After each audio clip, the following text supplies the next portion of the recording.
tumekuja kusajili wananchi walio kwenye kaya zisizo na uwezo ambao serikali ya Jamhuri ya Muungano wa Tanzania kupitia maelekezo ya Rais wetu Daktari Samia Suluhu Hassan ameelekeza kaya hizi zisajiliwe ili ziweze kupata bima ya afya ndani ya siku 100 za utawala wake, na sisi tuko kutekeleza. Mpaka sasa kwenye mkoa wetu wa Dodoma tumeshasajili wananchi zaidi ya 6,000, lakini wananchi ambao wamelipiwa ni wengi ambao tunatakiwa kuwafikia zaidi ya 46,000. Kwa sasa hivi tuko halmashauri zote, kazi hii inaendelea, na kwa sasa tuko siku ya 10. Mwananchi kokote uliko kule, tunaomba mwambie na jirani yako kwamba mkoa wa Dodoma wa Tanzania tumefikiwa. Wale ambao mko kwenye kaya zisizo na uwezo, serikali tayari imekugharimia matibabu yako, hakikisha unafika kujisajili. Sasa hivi tuko hapa Chemba, lakini tunashukuru kwa hii zoezi linavyoendelea.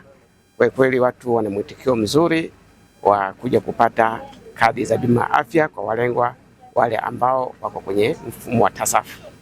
Hivyo basi tunaendelea kuwasisitiza wale ambao bado hawajafika na wenyewe waje waweze kupata huduma hii ya TASAF. Kwa hiyo hapa tumekuja kwa ajili ya kuja kuchukua bima za afya. Mheshimiwa Rais katika siku zake 100 kwenye kampeni zake aliahidi ataanza na masuala ya afya, kwa mfano bima. Kwa hiyo hapa tumekuja sisi kuja kupatiwa bima za afya. Watu ambao tulikuwa kwenye kaya maskini, wote zile kaya duni, leo tunapewa bima za afya ambapo tutapata matibabu bure kuanzia hospitali ya kijiji, zahanati, hospitali ya wilaya mpaka hospitali ya mkoa. Tutapata mahitaji bure.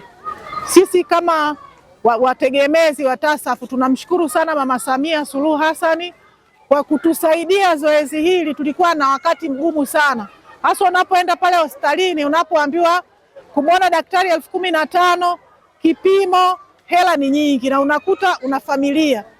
Kwa hiyo hapa sisi katika familia zetu wote wategemezi wale wote wa ile kaya tutapata huduma bure. Tunamshukuru sana Mheshimiwa Rais Samia Suluhu Hassan. Kwa kweli kwa wastani huwa tunateseka sana na huduma ya afya. Ndio maana tukasema wacha tufuatilie angalau tupate kadi.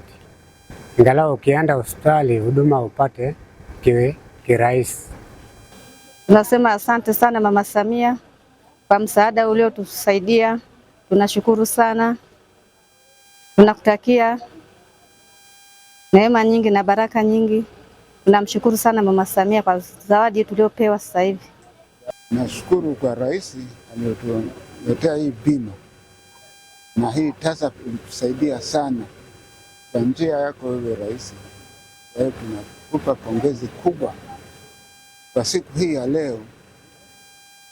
Tunashukuru sana. Bima ya afya oye! Dkt. Samia Suluhu Hassan oye! Nani kama Samia? Hakuna. Nani kama afya? Hakuna. Tunza afya yako kwa maendeleo yako.